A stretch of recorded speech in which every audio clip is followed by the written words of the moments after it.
Berbunga mawar di tepi jalan, harumnya wangi semerbak di desa. Komunikasi kini serba canggih di tangan. Di era digital kita semua bisa bersua. Assalamualaikum warahmatullahi wabarakatuh dan selamat pagi saya ucapkan kepada saudari berdua. Izinkan saya memperkenalkan diri terlebih dahulu. Nama diberi Nur Hazirah Idina Meti Khalid. Boleh panggil saya Hazirah. Selaku moderator anda pada hari ini. Di sebelah kanan saya, panel yang pertama iaitu saudari Nur Adriana Batrisha binti Zunaidi dan panel yang kedua ialah saudari Nur Hidayah binti Syam. Apa khabar saudari berdua? Baik. Alhamdulillah, sihat. Alhamdulillah. Terima kasih kerana sudi meluangkan masa pada hari ini. Pertama sekali bersyukur kehadrat Ilahi kerana memberi peluang kepada kita untuk melaksanakan sesi temu ramah pada hari ini. Jadi terlebih dahulu kita perlulah mengenali dengan lebih mendalam panel-panel kita yang cantik manis pada hari ini. Buat kata patah, tak kenal maka tak cintalah. Sila perkenalkan diri anda masing-masing. Selamat tengah hari. Nama saya Nur Adriana Batrisha binti Zunaidi. Saya berasal daripada Kajang, Selangor. Sebelum saya melanjutkan pelajaran di Institut Pendidikan Guru di kampus Keningau ini, saya belajar di Sekolah Menengah Kebangsaan Agama Putrajaya. Seterusnya saya meneruskan pelajaran di Menara Gading Universiti Pertahanan Nasional Malaysia. Nama saya Nur Hidayah binti Syam. Saya berasal dari Kota Belud, Sabah.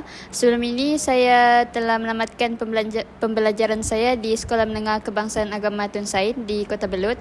Seterusnya saya juga telah menamatkan pengajian saya juga di Kolej Matrikulasi Labuan.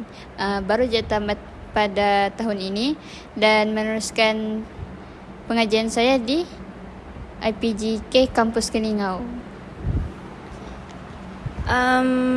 Bolehkah saya bertanya kepada saudari Adriana, apakah perasaan saudari setelah mendapat tawaran untuk menyambung pelajaran di IPG Kampus Keningau?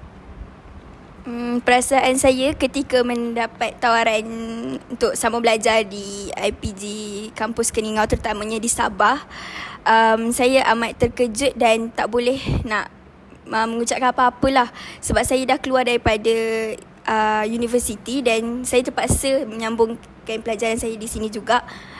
Jadi saya kena redha dan syukur apa yang ditakdirkan dalam hidup saya. Jadi bagaimana pula perasaan kedua ibu bapa saudari ketika itu? Perasaan kedua ibu bapa saya, mereka sangat seronok dengan bila dapat tahu saya dapat menyambungkan pelajaran di Institut Sabah sebab mereka dapat berpisah dengan saya. Bila saya berdekat dengan mereka, mereka rasa macam terlalu dimanjakan lah. Baik, faham. Apa yang saya dengar tadi, saudari Dayah berasal daripada Kota Belud, Sabah. Jadi, adakah saudari pernah terfikir atau pernah terlintaslah dalam fikiran untuk menyambung pelajaran di Semenanjung? Ataupun memang mahu berada di Sabah sahaja?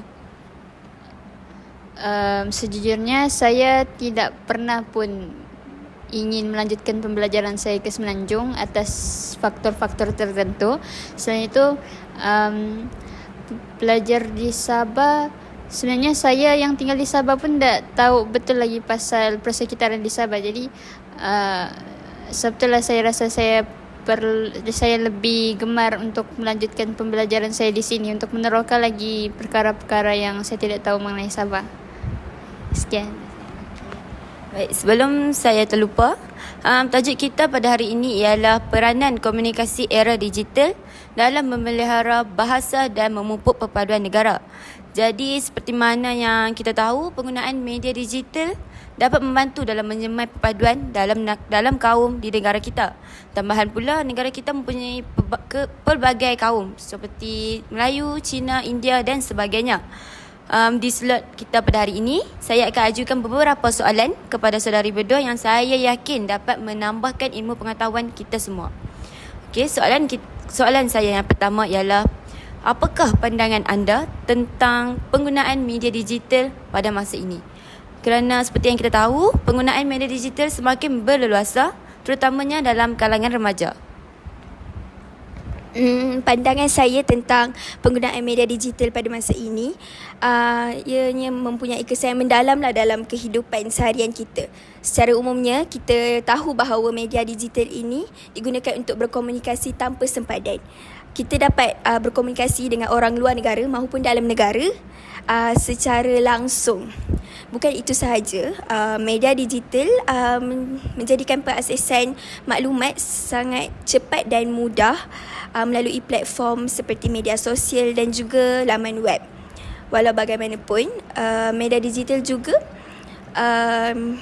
ada kelemahannya. Ia merupakan ia boleh menjadikan penyebaran kepada berita palsu secara berleluasa sekiranya kita tidak berhati-hati dalam memilih berita sumber. Seterusnya, apakah pandangan saudari Hidayah pula? Pada pandangan saya, media digital tidak terhad kepada platform untuk mencari maklumat atau menimba ilmu, tapi media digital juga menjadi sumber hiburan untuk generasi pada masa kini seperti penggunaan YouTube dan TikTok untuk mengisi masa lapang dengan menonton video-video yang ada di aplikasi tersebut untuk menghiburkan diri sendiri. Namun, penggunaan media digital yang berlebihan boleh memberikan impak negatif seperti pembaziran masa dan ketidakcekapan dalam mengurus masa dengan lebih baik. Sekian. Okey, penjelasan yang sangat baik daripada saudari berdua. Soalan seterus saya, apakah peranan aplikasi-aplikasi yang telah banyak diciptakan bagi tujuan untuk mempromosikan pemeliharaan bahasa, atau boleh berikan beberapa contoh aplikasi yang mungkin saya juga tidak tahu? Saudari Adriana?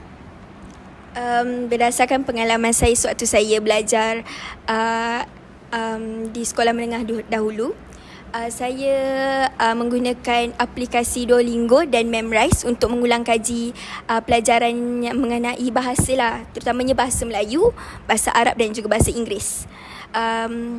Aplikasi-aplikasi ini mempunyai pendekatan interaktif yang menyeronokkan sehingga saya tidak merasakan benda itu sesuatu yang membosankan. Seperti kita tahu kalau belajar sastra ni kan bosan kan.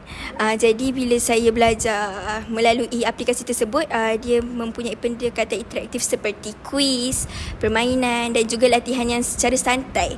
So jadi di mana-mana saja saya boleh menggunakan aplikasi tersebut untuk belajar bahasa. Kerana saya memuat turun aplikasi tersebut di dalam telefon pintar saya.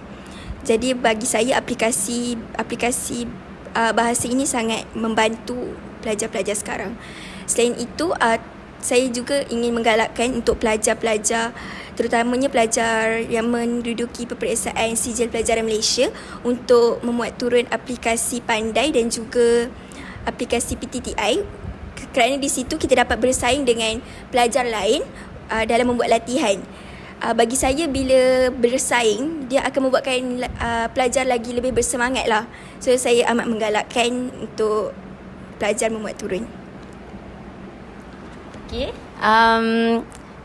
perkongsian yang amat menarik. Pada saudari Hidayah pula, adakah anda mempunyai pengalaman dalam menggunakan aplikasi-aplikasi yang disebutkan oleh saudari Adriana? Okay. Sejujurnya semua itu merupakan hal baru lah, dan mungkin saya akan aplikasikan selepas ini untuk jadi sumber pembelajaran. Selain daripada aplikasi yang disebut oleh saudari Adriana, saya lebih sering memakai aplikasi Reverso dalam menyiapkan tugasan yang berkaitan bahasa asing seperti bahasa Inggeris, bahasa Arab dan seumpamanya. Hal ini kerana Reverso menyediakan perkhidmatan yang mudah. Contohnya, apabila saya membuat karangan tetapi ada perkataan yang saya kurang faham ataupun tidak jelas, saya akan type perkataan tersebut di aplikasi Reverso untuk mendapatkan maklumat yang saya inginilah, agar saya lebih mudah dan faham untuk melakukan tugasan saya. Selain itu komunikasi digital juga sangat penting dalam memelihara bahasa, dan antara peranannya ialah memudahkan untuk mencari ilmu pengetahuan lah mengenai bahasa. Sekiranya tidak faham tentang tata bahasa Melayu, bolehlah rujuk di YouTube ataupun di TikTok, mana-mana platform yang ada membahaskan tentang ilmu-ilmu mengenai bahasa ini. Terima kasih Saudari Hidayah. Baru pertama kali saya mendengar aplikasi ini. Apa tu? Riverso. Okey, jadi soalan seterus saya ialah bagaimanakah komunikasi dalam talian berperanan dalam memelihara bahasa di negara kita? Kerana saya yakin komunikasi dalam talian ini dapat mendatangkan banyak impak positif kepada masyarakat. Apakah pendapat anda? Pada pendapat saya, komunikasi dalam talian memberikan peluang untuk memperkasakan penggunaan bahasa kebahasaan melalui platform seperti media sosial dan juga laman web. Selain itu, apabila bahasa kebahasaan ini digunakan secara meluas dalam komunikasi seharian kita, ia dapat membantu menerapkan lagi penggunaan bahasa yang betul dalam kalangan masyarakat, terutamanya bagi generasi muda. Seterusnya, komunikasi dan talian bukan sahaja berperanan sebagai alat untuk memelihara dan memperkasa bahasa, tetapi juga sebagai jambatan yang menghubungkan rakyat dari pelbagai kaum dan juga budaya. Terima kasih Saudari Adriana. Ada apa-apa yang Saudari Hidayah mahu tambah pada soalan peranan dalam memelihara bahasa di negara kita? Komunikasi dalam talian sangat memainkan peranan penting dalam memelihara bahasa, kerana komunikasi digital merupakan sesuatu yang sangat tidak asing dalam kalangan generasi kita pada masa kini, kerana di mana-mana saja kita akan lihat setiap orang akan mempunyai telefon, dan orang yang tidak mempunyai telefon tu sangat kurang lah. Jadi di komunikasi dalam talian tu sangat memberi peranan besar dalam memelihara bahasa. Sebagai contoh, banyak dalam kalangan pempengaruh yang ada di Malaysia seperti Zidin Aziz sangat menonjolkan tentang kepentingan bahasa lah, kerana setiap video pendek yang dia tularkan dalam media sosial akan sentiasa menggunakan bahasa Melayu baku, dan ini merupakan salah satu perkara yang memberi impak kepada generasi muda khususnya untuk mendalami lagi bahasa Melayu sekaligus memelihara bahasa Melayu. Terima kasih atas perkongsian sebentar tadi. Soalan saya juga ni saya tujukan kepada Saudari Hidayah juga. Apakah cabaran utama dalam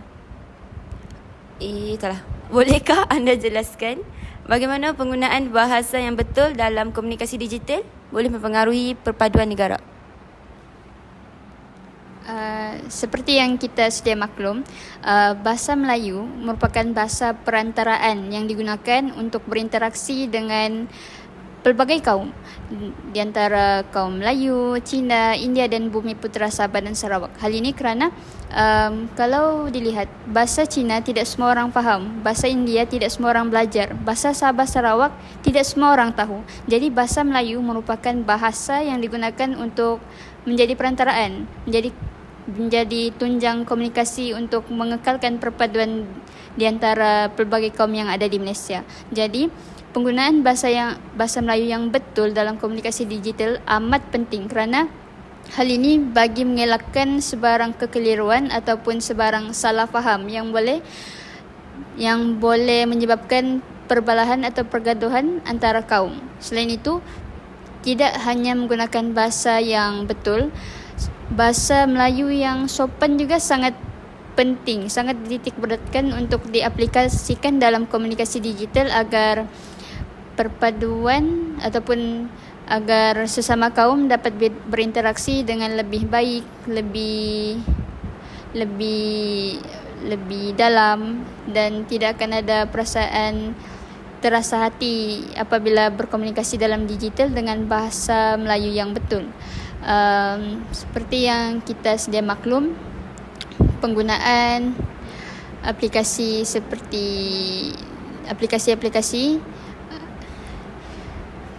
sangat menitik.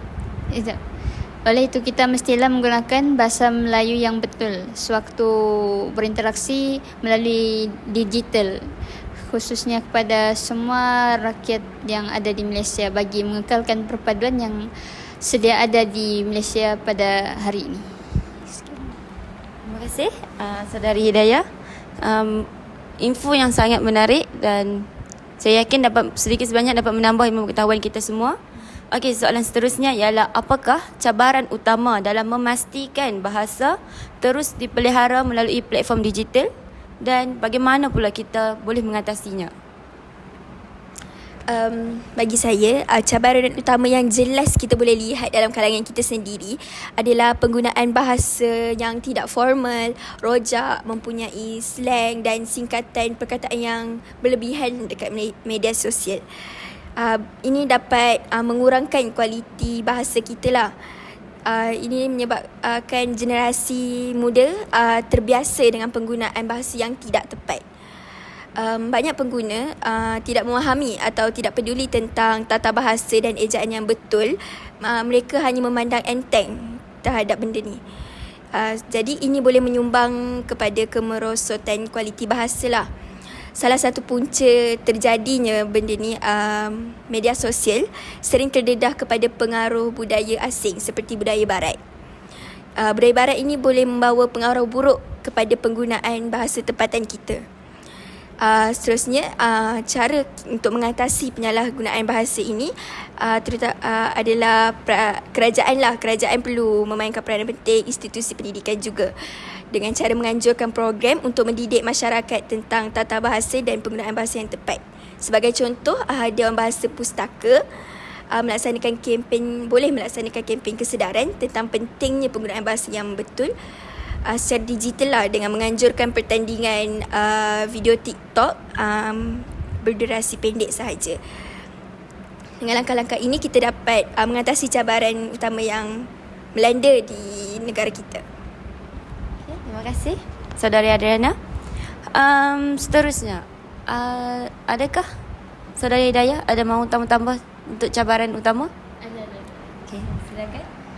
Okey, pada pendapat saya antara cabaran yang perlu dihadapi dalam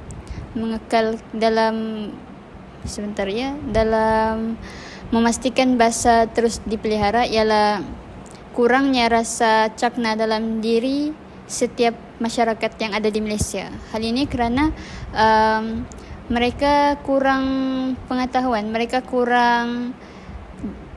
kurang jelas mengenai mengapa sangat penting untuk menjaga kualiti bahasa itu.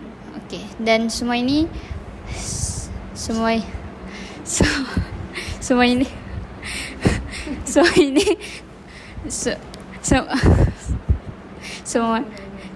kerana kurangnya penerapan mengenai kepentingan keaslian bahasa Melayu itu.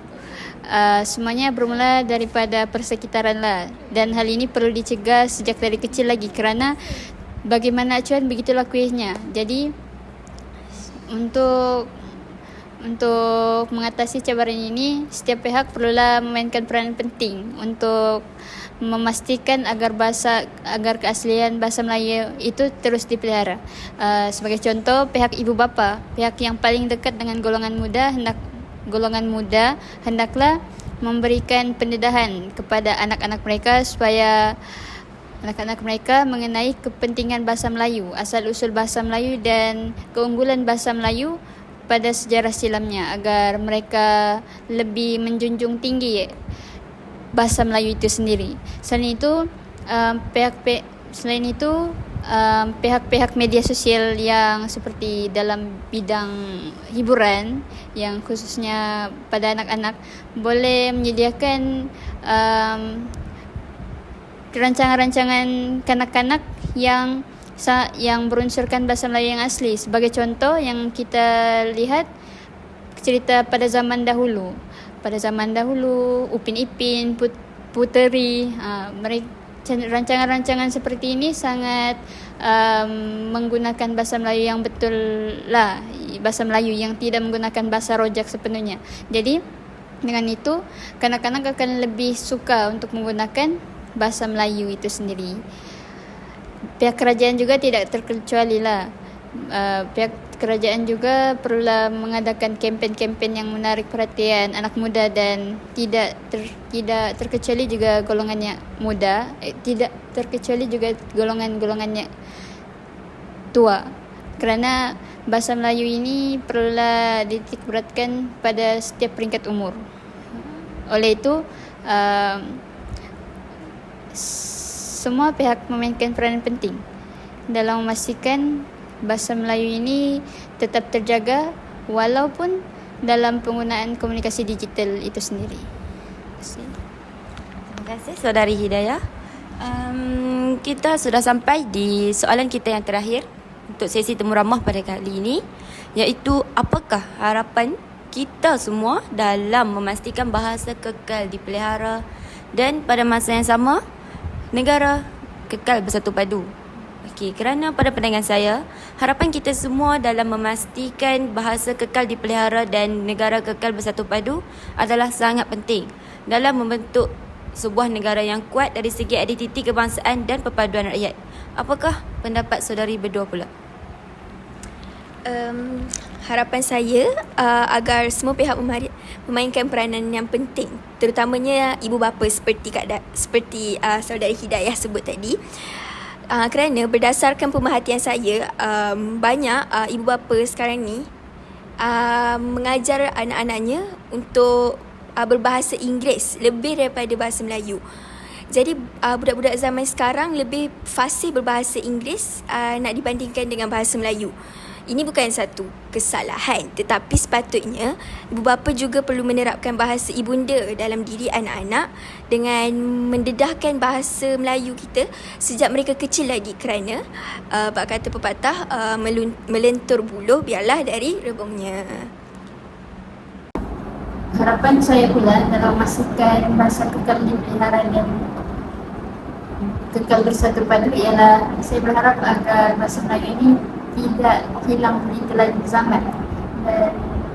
Dalam bagi merealisasikan harapan saya itu, saya menyeru kepada semua rakyat Malaysia agar sentiasa menitik beratkan penggunaan bahasa Melayu yang betul, tidak kira secara fizikal maupun dalam media maya. Dan oleh itu kita mestilah sentiasa cakna dengan penggunaan bahasa Melayu betul, cakna tentang ilmu mengenai tata bahasa yang betul, lalu boleh diaplikasikan dalam komunikasi dengan semua orang.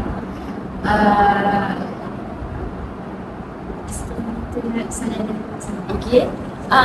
Sebagai penutup, di era yang serba canggih ini, kita perlulah menggunakan segala platform yang telah disediakan dengan sebaik mungkin agar bahasa kita kekal dipelihara sekaligus dapat memupuk paduan dalam negara.